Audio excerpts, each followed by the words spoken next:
I just want to throw this out there that like I feel like we're having like a very kumbaya moment right now, which is very in line with like Ross's stereotype of marketers. Yeah. I feel very connected. Yeah. We try to trust fall right now, we'd all hit the ground. So let's just remember that. All right, we're back. I'll be honest, I still don't fully believe you, but hey, we'll take your word for it. That's some royalty-free shit, people. That's what we do.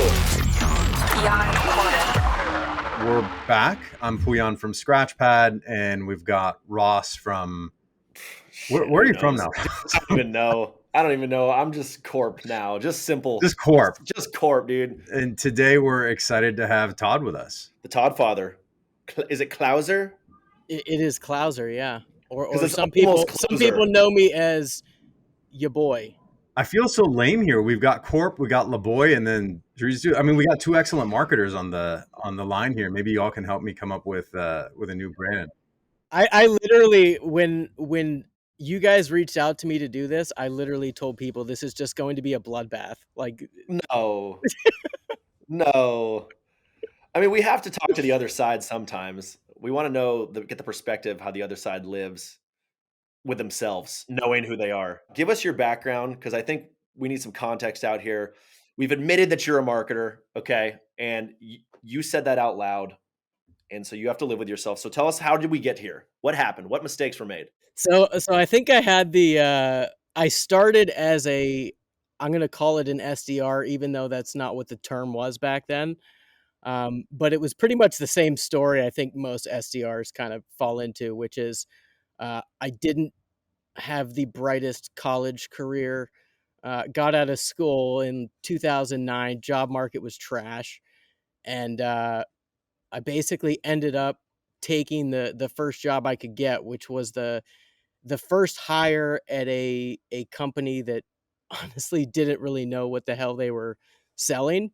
So I literally spent all day for 6 months cold calling people, essentially asking for their contact information. It got to the point where I was like, I'm either going to quit or I got to figure something out. And the job market was trash, so I couldn't quit. So I ended up starting a YouTube channel thinking like, hey, maybe I can push people from YouTube over to the website. And the YouTube channel ended up taking off. So we literally transitioned the whole website to kind of focus more on content and education and scrap the previous idea altogether. So you went down the influencer path before influencers were influencers. Yeah, so we this was in 2011, and I mean companies weren't really doing it. There was people out on YouTube. I don't even think YouTube was monetized yet, to be honest. Like, it was pretty early on. And we just started putting out content once a week. And I think we hit like 50K subscribers within, this is going to sound like a long time, but at the time it wasn't. It was like probably 2 years. And then we started doubling like every year after that to when I left, we were at like 650K. Dude, I think I'm at like 20K in like 8 years, 7 years. So I would say that's pretty good. What were you posting? What was on this channel? It was literally like 100% education. So it was for the welding and fabrication space. And it was literally like, I'm not a subject matter expert in that area whatsoever. Before taking this job, I had no idea anything about welding or fabrication.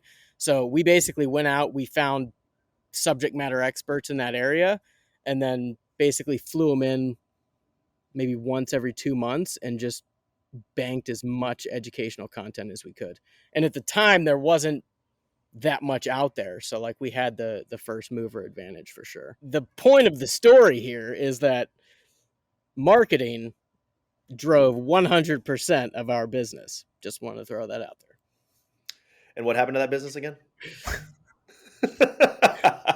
It got sold for some money.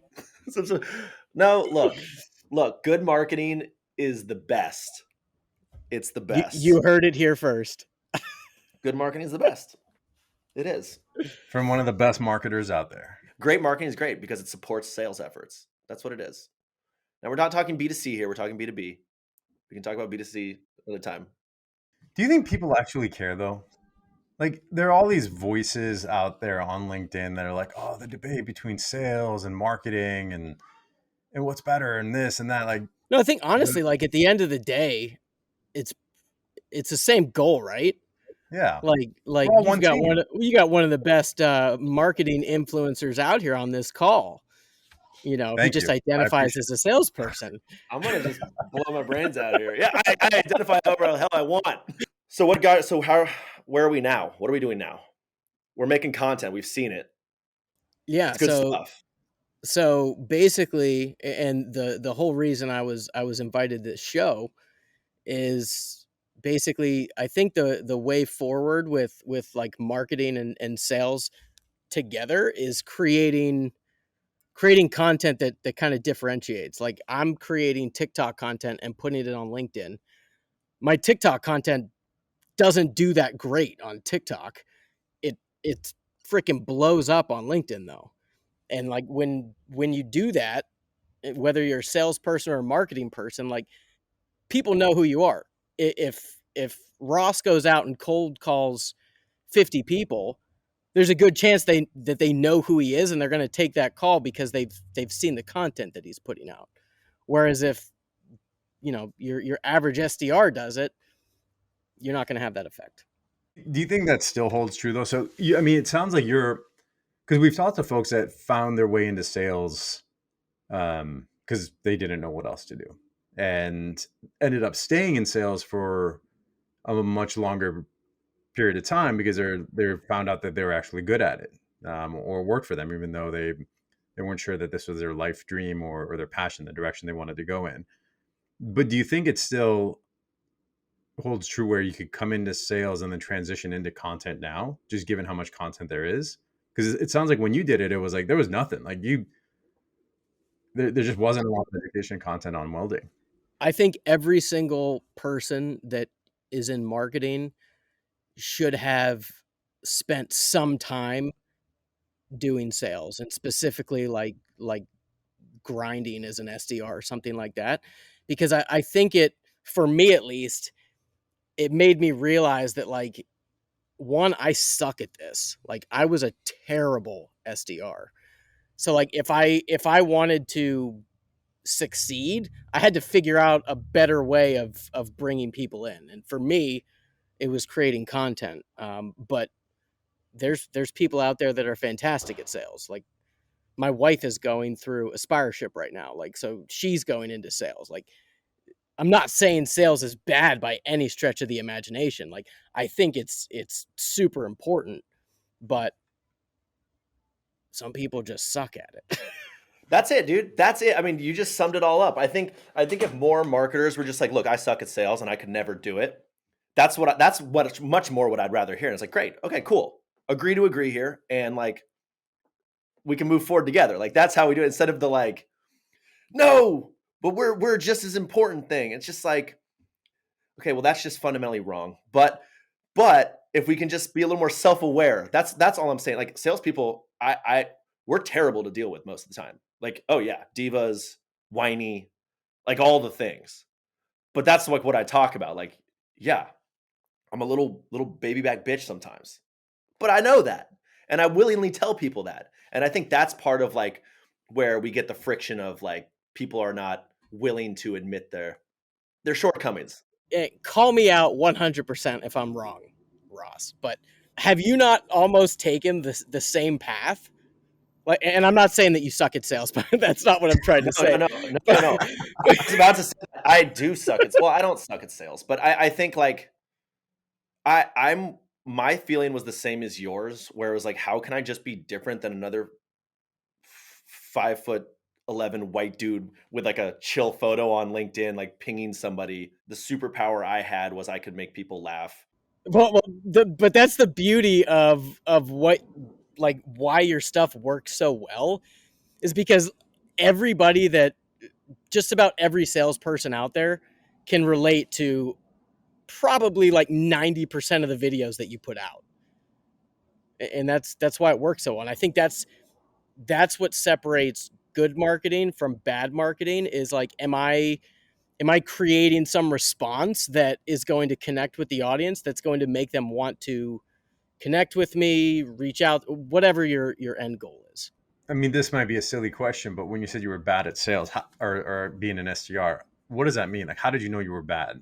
I think I was originally set up for failure because like even as they were building the website, nobody really knew like what it was going to be. So like I didn't even really know what I was you know trying to get these people to do when I would call them, other than like, hey, can I take all your information and put it on my website? It's like, so like Yeah, for it what? wasn't a very compelling offer. Yeah.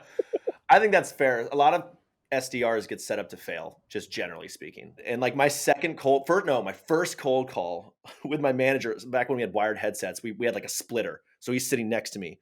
And the dude told me to on the first call. Like I can like still see the guy's LinkedIn photo. He looked like a total douchebag. He had like aviators on. He was running some like big company out of Florida, and he looked like a douchebag, and I like judged him before, and then he turned out to be that, and I was like, oh my god. My manager's like, this is not how it like normally goes, but it wasn't not how it normally went at Oracle.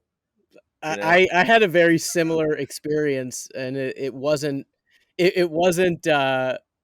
just this one, but the best one I can remember was I called this guy up and was basically asking him for his information, and he asked me if I could either give him a bag of money or a kilo of coke. And I was like what? Literally, like, and then he said, then I'm not interested, and hung up on me. I was like, okay. Well, Well, at least not qualified. yeah. Or now you knew his need, and you could adjust for that. For that, you know. What did you learn? I'm sure that there are some things you learned out of your lovely time as being an SDR. You have to know your audience. Like, for instance, I was calling these people. I had no idea about the industry. I had no idea about what they wanted, or even what I was selling.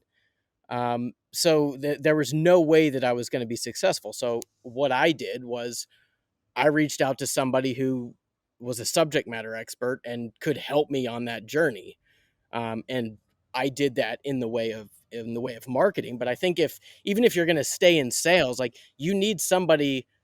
You don't want to be just like thrown into it and then like hope for the best. Like, that's a recipe for disaster. You need somebody there kind of coaching you along the way to help you figure that out.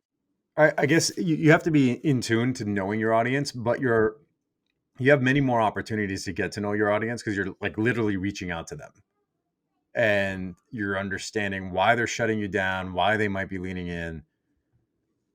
Well, how does marketing do it? I think this is partially where coming from a sales background really helps, because like the best thing to do as a marketer is literally just call prospects, call customers. Like, but the beauty of doing it from a marketing standpoint is I'm not trying to sell you anything. I'm just trying to figure out what that is so that I can put it into my content. I can relay that to my sales team. Like, it's a non-threatening call for the person on the other end of the line. No, I agree. I totally agree, and that's like it. Like, if you want to be in marketing somewhere, I'm like, do the SDR role for like even a month. Not even maybe too long. Like 2 weeks, you're going to get to experience the whole gamut of reactions you're going to get. And I just think it's so critical. Whether you stay or not, like, that's up to you. But I think exactly what you said, Todd. Well, I think there's also an opportunity for teams that are already like pretty well aligned, where the head of sales or the CR, whatever your title is, bring marketers into those like have them cold call people for a day just to kind of see what it's like, Okay. and I'm I going to share think this with my marketing team, and Todd, I'm going to share your contact info as well, if that's all right. And tell them that Todd Why told the me. fuck are you calling me? So you might get some friendly emails that Todd told me that you all should be doing should cold calling. So Thinking about them, like hearing that, like imagine, I want to be in that meeting, just you want fly to join? home watching. Yeah, dude, I'll be Okay, on. let's do it. I'm I'll tell serious. you what, it would make for fantastic content. I'll throw that out.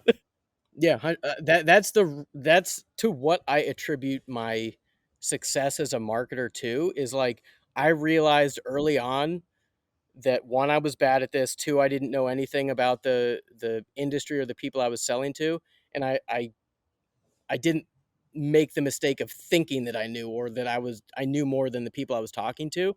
I brought somebody in to basically like help me with that. So let's dig into that for a second though, because if somebody, I mean, one, I'm curious how you did it, but if others are listening and they're like, okay, great, that sounds awesome. Let me learn.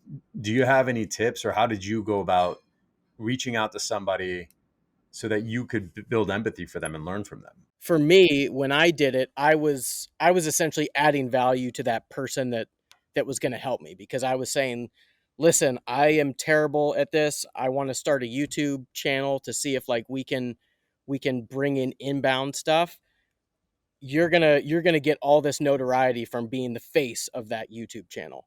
So that's a little different than me reaching out to somebody on my team and like, hey, can you spend an hour a day like helping me get better at whatever.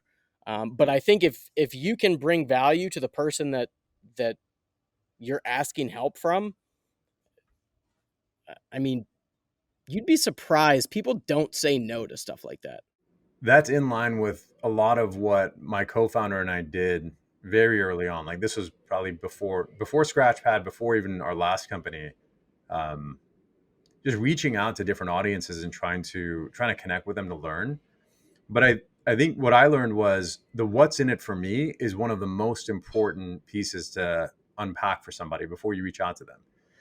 And what's surprising though, to your point, Todd, sometimes it's just giving somebody the opportunity to share their learnings. On the other extreme, I literally had people say, "Yeah, I'll talk to you for 15 minutes if you send me $250."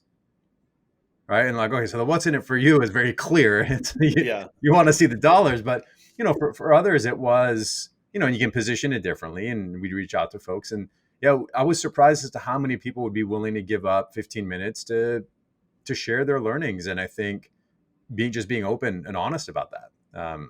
And saying, hey, we're looking to learn. Looks like you've got a lot of experience here. I'm not trying to sell anything, and like genuinely curious to learn from you. And a lot of people would offer their time up for that. I just want to throw this out there that like I feel like we're having like a very kumbaya moment right now, which is very in line with like Ross's stereotype of marketers. Yeah, I feel very connected. Yeah, We try to trust fall right now, we'd all hit the ground. So let's just remember that. for us, just reflecting back on the work we did at Scratchpad, that was really it. Like salespeople changing their behavior is like one of the hardest things to do. And some folks will know, like, yeah, my system's not the best, but you know what, it works, and it works for me. And I've got my spreadsheet, I've got my post-it notes, and my stack of notebooks from deals years old. But um, the behavior change was the most important thing for us to try to unlock. Is like, could we get anybody to say, yeah, like I'm actually willing to shift to that? The money we would know would come down the road, but we had that conviction. But I'd say in other industries, or let's say in other problem solution sets, yeah, maybe it is more, hey, would you be willing to pay for this right now? Or what would it take for you to actually move forward? Um, Well, so I just Great want point. Great yeah. point. Really I good point. think that's also what even salespeople. I think the most successful salespeople are the ones that are playing the long game, right? It's basically not. You look at any of your favorite salespeople on LinkedIn, right? The reason that they're your favorite is because there's not always a call to action to buy my product. They're not sharing the latest ebook and trying to grab your contact info so they can cold call you. They're playing the long game so that whenever you do have that need, you think about them and you think about their company as the category leader. That's a good point, and that's one of that's like one of the misalignments of sales generally. It's like you're seeing companies go to shorter and shorter quota cycles. Like the monthly cycle, I think is the most outrageous thing ever. And of course, like your ACV matters, and like the sales cycle, like, could you one call close, so on and so forth. But I think the long game is the way to go. I think that's how you build a sustainable business. The problem is all reps are forced to now, urgency, urgency, urgency. I don't know if it's the long game.